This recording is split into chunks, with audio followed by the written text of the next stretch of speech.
Imagine spending hours cooking a royal feast, only to go to bed hungry.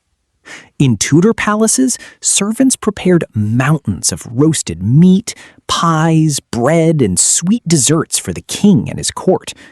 But once the nobles finished eating, the leftovers rarely went to the exhausted cooks. The best food was carefully saved for high-ranking officials or sent to other noble households. Lower servants often received only stale bread, weak ale, or thin pottage. Some even relied on scraps or leftovers they could secretly find. So while golden platters overflowed inside the Great Hall, the very people who cooked the feast sometimes ended the day with empty stomachs. History wasn't always fair. Would you survive life in a Tudor palace? Subscribe for more dark history.